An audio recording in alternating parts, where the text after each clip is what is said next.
ভোটের বাদ্য বাজছে, চতুর্দিকেই বাজছে, প্রিপারেশন চলছে, যদিও প্রচার শেষ হয়ে গেছে। প্রধান উপদেষ্টা জাতির উদ্দেশ্যে ভাষণ দিলেন এবং খুবই কষ্টের মধ্যে দিয়ে হলেও সেই ভাষণে তিনি হ্যাঁ ভোটের পক্ষে ভোট চাইতে পারলেন না।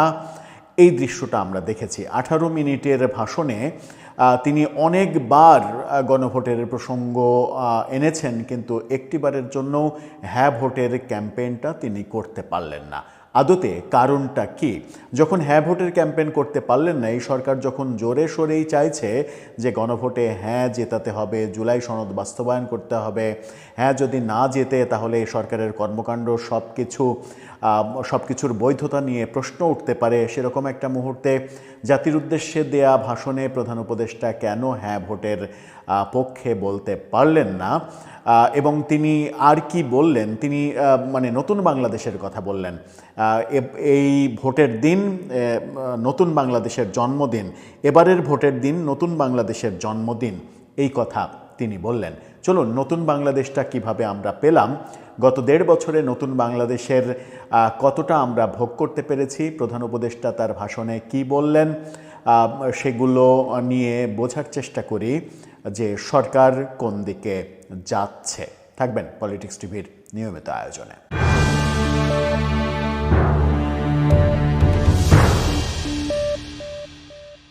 দর্শক, ব্যাপারটা মজার হলেও তিনি জাতির উদ্দেশ্যে দেয়া ভাষণে বললেন, অনেকে গুজব ছড়াচ্ছে নির্বাচনের পরে নাকি আমরা ক্ষমতা ছাড়ব না, আমরা আরও অনেক দিন থাকব। এগুলো সব গুজব, এগুলো মিথ্যা বানোয়াট কথা।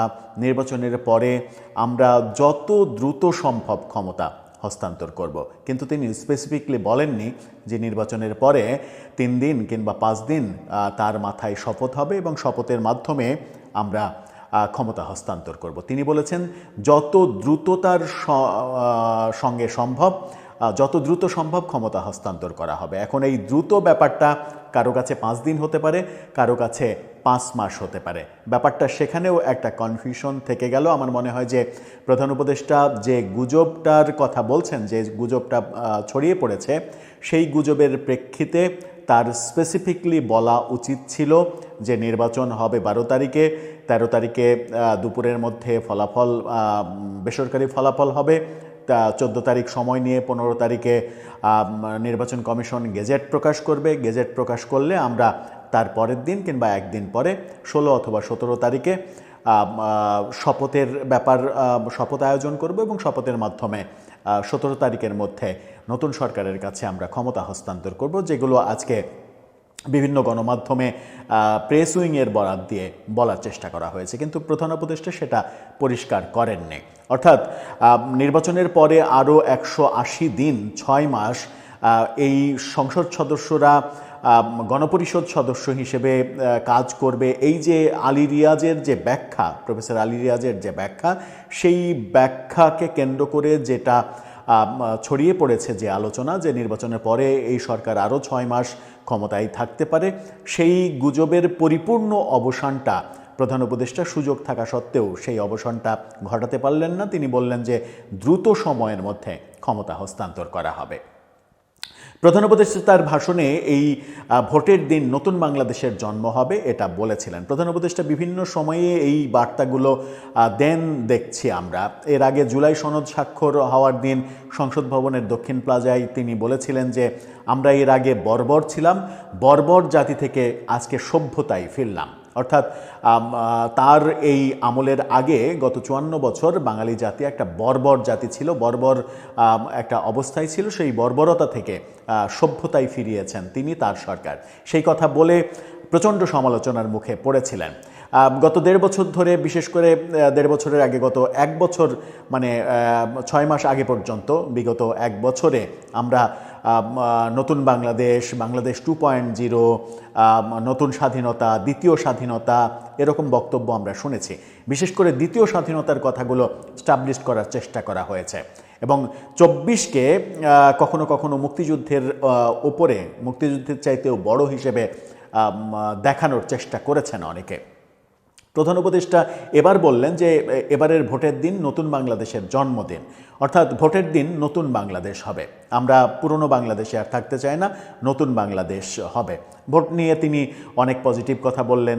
যত সংখ্যক এবারের প্রার্থী, এই প্রার্থী বাংলাদেশের রেকর্ড, এর আগে কখনো এত সংখ্যক প্রার্থী অংশগ্রহণ করেনি, এই সব কথা বললেন। কিন্তু তার বক্তব্যের 18 মিনিটের অন্তত প্রায় 10 মিনিটের বেশি সময় জুড়ে তিনি নানাভাবে ঘুরিয়ে পেঁচিয়ে গণভোটের প্রসঙ্গেই বলার চেষ্টা করেছেন। বারবার একটা গ্যাপ দিয়ে দিয়ে গণভোটের প্রসঙ্গ বারবার এনেছেন তার বক্তব্যে, এবং গণভোটের প্রেক্ষাপট বিবেচনা করার কথা বলেছেন।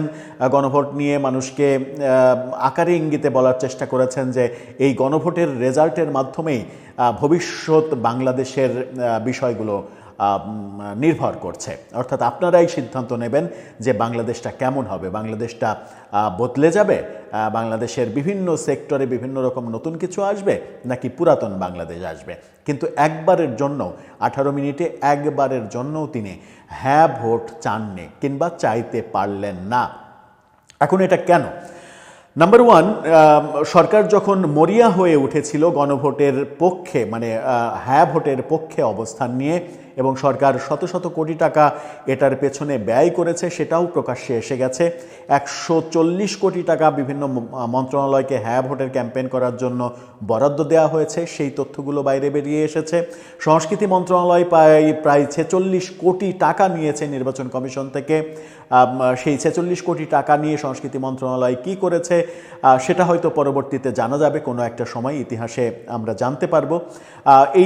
এই টাকাগুলো, অর্থাৎ মানুষের ট্যাক্সের টাকা, 18 কোটি মানুষের সবার টাকা যেহেতু এটা, সেই সবার টাকা ব্যবহার করে গণভোটে যারা না ভোট দিতে চায় তাদের বিরুদ্ধে সরকারের এই অবস্থান নেওয়াকে আইনসঙ্গত নয় বলে আসছিলেন মানুষ, কিন্তু সরকার কোনোভাবেই তোয়াক্কা করছিল না। এরপরে নির্বাচন কমিশন যখন প্রজ্ঞাপন জারি করলো, চিঠি ইস্যু করলো যে গণভোটে কেউ হ্যাঁ ভোটের ক্যাম্পেইন করতে পারবে না, সরকারি কর্মকর্তা কর্মচারী কেউ করলে সেটা শাস্তিযোগ্য অপরাধ হবে, তারপর থেকেই আমরা দেখছি সরকার অনেকটা চুপসে গেছে।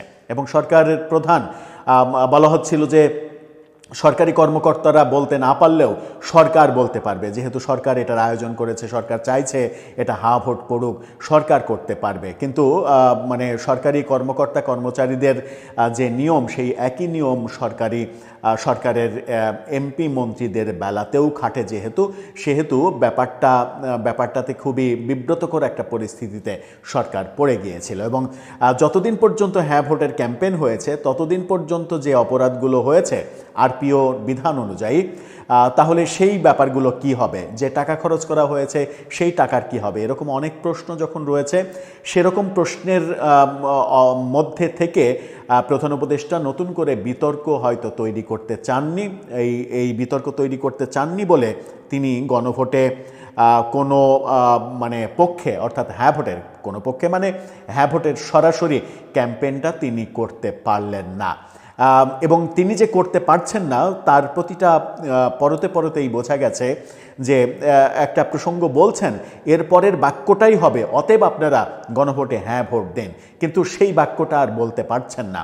এরকম বেশ কয়েকবার এরকম পরিস্থিতি আমরা দেখেছি তার বক্তব্যে। তার মানে হচ্ছে স্ক্রিপ্টটা ওইভাবে তৈরি করা যায়নি। এখন যে কথা বললাম নির্বাচন কমিশনের বিপক্ষে অবস্থান, এটা একটা ব্যাপার। আর একটা ব্যাপার হচ্ছে যে আজকে সকাল 7টায় নির্বাচনের আনুষ্ঠানিক প্রচার শেষ হয়ে গেছে। সুতরাং ইচ্ছা করলেও কি প্রধান উপদেষ্টা ভোটের কোনো একটা ভোট দেওয়ার জন্য আমন্ত্রণ জানাতে পারেন? আমার মনে হয় যে সেখানেও একটা প্রতিবন্ধকতা রয়েছে, যে ইচ্ছা করলেও ভোটের প্রচার শেষ হয়ে যাওয়ার পরে প্রধান উপদেষ্টা কোনো একটা পক্ষকে ভোট দেন এই কথা বলতে পারেন না। সেটা পরিপূর্ণ আইনের পরিপন্থী হবে এবং সেটা প্রচণ্ডভাবে প্রশ্নবিদ্ধ হবে। এই দুইটা কারণেই মূলত আমার কাছে মনে হয়েছে যে প্রধান উপদেষ্টা হ্যাঁ ভোটের ক্যাম্পেইনটা করতে পারলেন না, এবং শেষ সময়ে তিনি যে পারলেন না হ্যাঁ ভোটের ক্যাম্পেইন করতে, সেটা তার চেহারাতে, তার অভিব্যক্তিতে বোঝা গেছে যে একটা কষ্ট তার মধ্যে কাজ করছে, যে এত আয়োজন করে, এত কিছু করে শেষ মুহূর্তে এসে গণভোটের পক্ষে ভোট দেওয়ার জন্য আহ্বান জানানো গেল না। তিনি ঐক্যমত্য কমিশনের মিটিংয়ের কথা বলেছেন, ঐকমত্য কমিশন বিভিন্ন দল দীর্ঘ সময় ধরে তাদের মধ্যে সমঝোতা করার চেষ্টা করেছে, কিন্তু তিনি একটা কথা বলেননি যে ঐকমত্য কমিশনের যে মিটিং, সেই মিটিংয়ে দলগুলোর বিভিন্ন রকমের অবস্থান ছিল। দলগুলো ঐকমত্যের যে 84টা পয়েন্ট উপস্থাপন করা হয়েছে, সেই 84টা পয়েন্টে দলগুলো একমত হয়নি। অনেকগুলো দল বিভিন্ন পয়েন্টে নোট অফ ডিসেন্ট দিয়েছে এবং বলেছে যে এইগুলোর সঙ্গে আমরা একমত নয়। সরকার বলেছে ওই সংখ্যাগরিষ্ঠ একমত হওয়ার পরিপ্রেক্ষিতে সরকার ওইটাকে হ্যাঁ হিসেবে ধরে নিয়েছে, কিন্তু ধরেন বড় দল বিএনপি এই মুহূর্তে আওয়ামী লীগকে বাদ দিলে বিএনপি ম্যাক্সিমাম জনগণের প্রতিনিধিত্ব করে। বিএনপি যদি না বলে কোনো কিছুতে, তাহলে ম্যাক্সিমাম জনগণের মতামত হচ্ছে সেই না। সুতরাং সেটাকে যদি আপনি হ্যাঁ হিসেবে এস্টাবলিশ করতে চান, তাহলে বিএনপি সেই গণভোটের পক্ষে ক্যাম্পেইন করবে, এটা প্রত্যাশা করা মানে একটা বোকার স্বর্গে বাস করা মনে হয়। সেই কারণেই আমরা নির্বাচনের প্রচারে দেখেছি যে বিএনপি কৌশল নিয়েছে এবং গণভোটের পক্ষে শুধুমাত্র 2 দিন একবার করে তারেক রহমান এবং মির্জা ফখরুল ইসলাম আলমগীর এই কথাটা উচ্চারণ করেছেন। তাছাড়া বিএনপির কোনো নেতার মুখে গণভোটে হ্যাঁয়ের পক্ষে আপনি ভোট দিন এই কথা বলতে শুনিনি। সুতরাং ভোটকে যদি প্রভাবিত করা না হয়, তাহলে নিশ্চিত করে বিএনপি তাদের বড় বড় পয়েন্টে নোট অফ ডিসেন্ট যেটা দেয়া আছে, যেমন ধরেন একেবারে স্পেসিফিক বলি, সেটা হচ্ছে যে একই ব্যক্তি প্রধানমন্ত্রী এবং দলীয় প্রধান থাকতে পারবেন না। বিএনপি কি চাইবে কোনোভাবে ক্ষমতায় গেলে এটা বাস্তবায়ন করতে? কারণ বিএনপির চেয়ারম্যান কেবল হলেন তারেক রহমান, আর তারেক রহমান যদি বিএনপির চেয়ারম্যান থাকেন, তাহলে প্রধানমন্ত্রী অন্যজনকে করতে হবে। কে প্রধানমন্ত্রী হবে? তারেক রহমান যদি বিএনপির নেতৃত্ব ছেড়ে দেন, তাহলে বিএনপির নেতৃত্বের কি হবে? বিএনপি দল হিসেবে খুবই বাজে অবস্থার মধ্যে পড়ে যাবে। সুতরাং বিএনপি এটা প্রতিষ্ঠিত করবে না, এটা বাস্তবায়ন করবে না। আরেকটা ব্যাপার হচ্ছে যে উচ্চকক্ষ, সংসদের উচ্চকক্ষ। বিএনপি প্রথম দিকে চায়নি সংসদের উচ্চকক্ষের যে ব্যাপারটা, তারপরে চেয়েছে। এরপরে হয়েছে যে সংসদের উচ্চকক্ষে পিআর পদ্ধতিতে আসন নির্ধারিত হবে। 100 আসনের যে উচ্চকক্ষ, সেখানে যত শতাংশ ভোট পেয়েছে দলগুলো, সেই প্রাপ্ত ভোটের আনুপাতিক ভিত্তিতে সদস্য পদ ওখানে যাবে। 100 জন যারা পিআর পদ্ধতিতে যাবে, অর্থাৎ ভোটের আসন ভিত্তিতে যাবে না, পিআর পদ্ধতিতে যাবে। এটাও বিএনপি নোট অফ ডিসেন্ট দিয়েছে যে এটা আমরা মানি না। সুতরাং ওই পিআর পদ্ধতিতে উচ্চকক্ষ তৈরি করা, সেটাও বিএনপি বাস্তবায়ন করবে না। তার মানে বিএনপি যদি এই ভোটে বিজয়ী হয়, তাহলে কোনোভাবেই বিএনপি চাইবে না যে এক গাদা বিষয়ে তারা যে নোট অফ ডিসেন্ট দিয়েছে, সেই নোট অফ ডিসেন্ট বাদ দিয়ে সরকার যেভাবে ঢালাওভাবে 84টা পয়েন্ট বাস্তবায়নের জন্য জুলাই সনদ ফাইনাল করেছে, সেটা হুবহু বাস্তবায়নের জন্য গণভোটে পাশ হয়ে যাক। এরকম একটা মুহূর্তে দাঁড়িয়ে নির্বাচনের মাত্র 1 দিন আগে জাতির উদ্দেশ্যে দেয়া ভাষণে প্রধান উপদেষ্টাও হ্যাঁ ভোটের ক্যাম্পেইনটা করতে পারলেন না। তাহলে কি সঠিক এবং সুষ্ঠু ভোট হলে হ্যাঁ ভোট হেরে যাচ্ছে, না ভোট জিতে যাবে? আর না ভোট জিতে গেলে এত আয়োজন করে গত 1.5 বছরের জুলাই সনদের কি হবে? কোন পরিস্থিতির দিকে যাচ্ছি আমরা? দর্শক, আপনার মতামত জানিয়ে লিখতে পারেন আমাদের কমেন্ট বক্সে।